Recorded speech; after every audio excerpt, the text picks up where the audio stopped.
মানুষ লোভে পড়ে চোর ডাকাত শুরু করতে চলেছে। তাই বলি কই রে ভাই, আমরা যে গভীর জঙ্গলের পথে কোন জনমানবহীন শূন্য কোন তো সারা শব্দ পাওয়া যাচ্ছে না রে ভাই। ওইটা তো দাদা আমার তো ভুকে একদম পেটটা চুনচুন করছে। আজ মনে হচ্ছে নদীর জল আর গাছের ফল খেয়ে বাঁচতে হবে।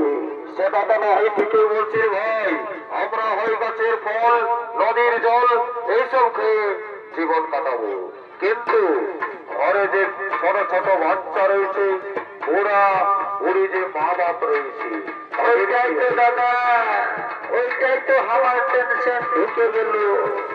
ওইটাই তো আমার ঘরে ছোট ছানা কোন রকম চোর ডাকাত করে খাচ্ছি, আজ কোন ধান্দা বাড়িয়ে হলো না। শোন, যদি আমাদের ভাগ্য আছে তাহলে আমরা নিশ্চয় পাবো। একটু এগিয়ে দেখতো, ওই গভীর জঙ্গলের বনপথের দিকে একটু এগিয়ে দেখ, এগিয়ে দেখ, ঠিক নিশ্চয়ই কোন আমাদের সন্ধান পাওয়া যাবে।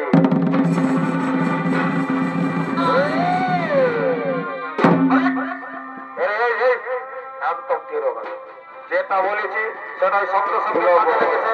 আমাদের একটা ভাগ্য আছে, দেখ নিশ্চয়ই কোন বড় লোকের মেয়ে ওঠে, একদম সোনা দানা গহনা একদম ভর্তি, আর রমণী একেবারে চকচকা।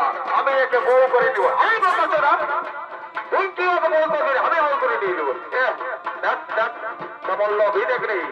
শোন, তুই ভাই যদি নিয়ে লাগিয়ে এরকম ভাবে তাহলে কোনো কাজ হবে নাই। চল আগে জিজ্ঞাসা করি। বলি বলি তো সোনা দানা গহনা করে কোথায় চলেছে জঙ্গলের পথে? কে তোমরা? কে তোমরা আমার পথে বাধা হয়ে দাঁড়িয়েছ?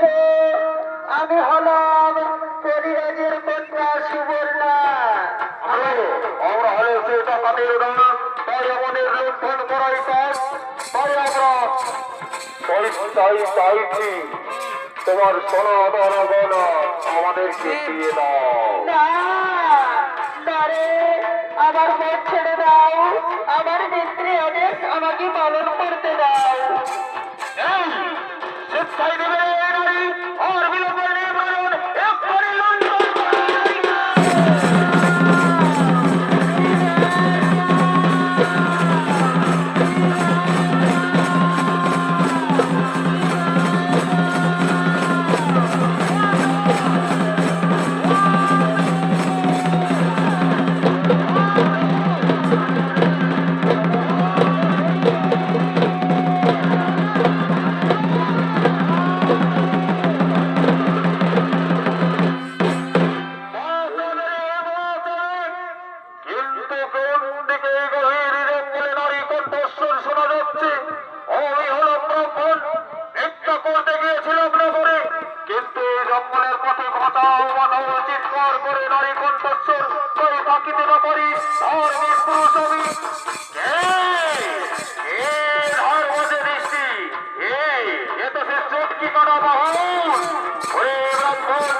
আমাদের কাজে বাধা দিস না, আমরা ডাকাতের দল।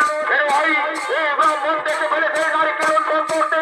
যদি কোন এই সংবাদ পুলিশের কাছে চলে যায় তাহলে আমাদের জেল হয়ে যাবে, ফাঁসি হয়ে যেতে পারে। তাই আমরা ব্রাহ্মণকে ছাড়বো না লুণ্ঠন।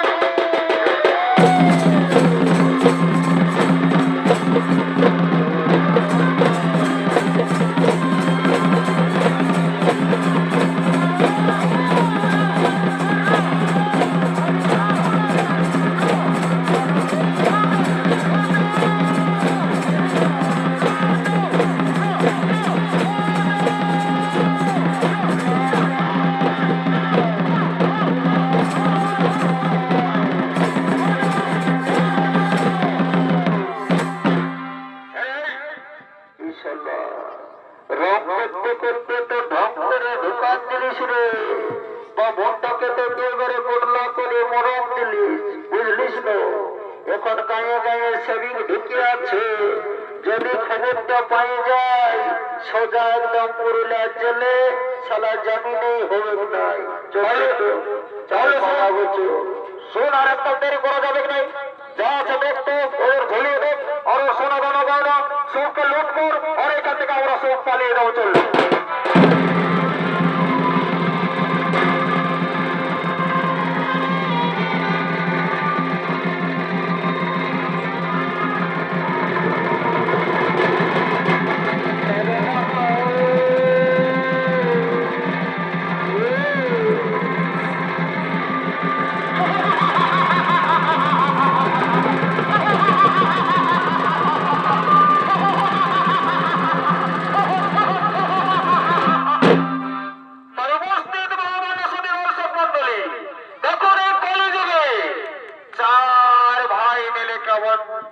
चोरी कर लो और चोरी करते गए एक ब्राह्मण और एक रमण की हत्या कर लो और ताদের সমস্ত কিছু লন্ডন করে তারা বাজারে বিক্রি করতে গেছে আর তারপর দেখো ওই চার ভাইয়ের মেলের মধ্যে কেমন হিংসার লোভ হয় তারপর নীতি দেখার জন্য আসছে আবার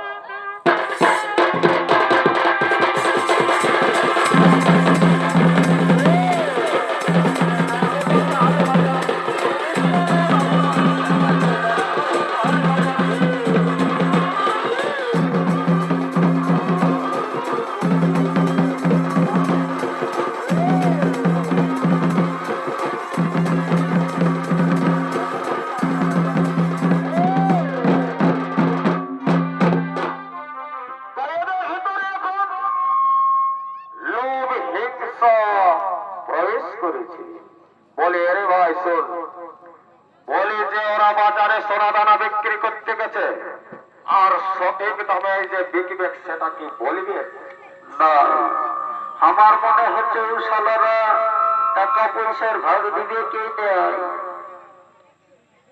তাইলে শোন আমার একটা বুদ্ধি হত বল কি বলছিস বল বলছে কি শোন আমরা এখানে যে ভাত রান্না করব সেই ভাতে আমরা একটু ফেনাডল বিষ ঢোকা দেবো আর ওইদিকে লড়া দুবাই চলে আসবে আর একদম খাইয়ে ধরে চিট পাটাক আর যা টাকা পয়সা আছে সব আমরা দুবাই রয়ে যাবে তাই তারা ভাত রাঁধতে এদিকে বসলেন আর দুবাই বাজার থেকে সোনা দানা বিক্রি করে আবার ফিরে আসছে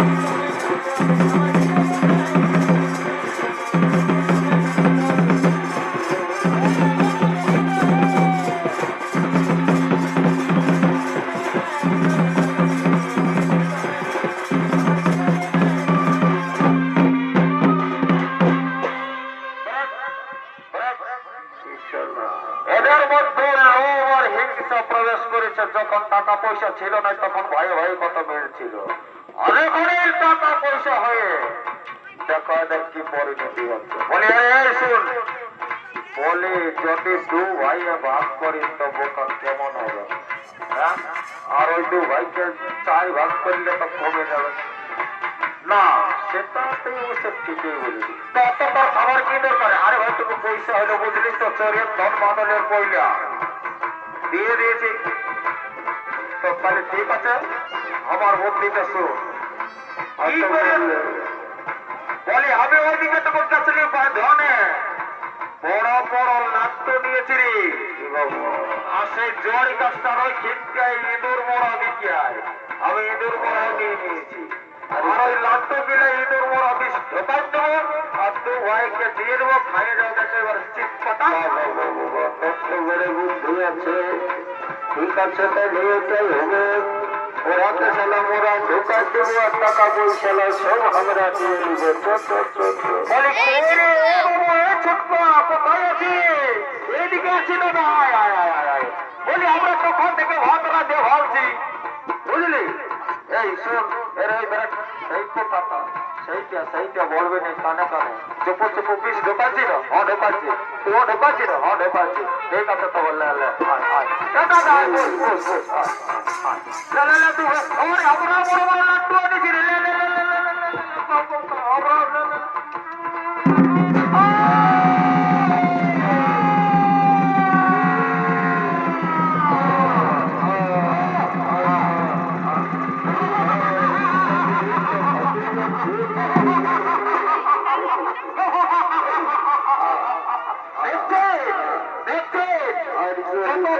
পর্যন্ত ভাইয়ে ভাইয়ে বলছিল, আর এই না চুরি ডাকাত করে টাকা পয়সা গেল তাদের হাতে, তাদের মধ্যে লোভ হিংসা প্রবেশ করলো, আর লোভে পড়ে পাপ শুরু হলো। আরে পাপের ফলাফল ভাইয়ে ভাইকে বিষ খাইয়ে মারছে, কলিযুগের পাপ সঙ্গে সঙ্গে ফলাফল দেখাবো। আমাদের সৈন্যগণ,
তার ফলাফল ভাইয়ে ভাইকে বিষ খাই মারছে টাকা পয়সার জন্য। তাই তুমি রাজত্ব করো ভাই কলি, তাই তুমি রাজত্ব করো, তোমার রাজত্ব সঙ্গে সঙ্গে বিচার করবে। ঠিক আছে দাদা, আমি রাজত্ব করবো কলিযুগে, কলিযুগে যে পাপ করবে সঙ্গে সঙ্গে ফলাফল পাবে। তাই এখন আমরা আসি দাদা, আমরা এখন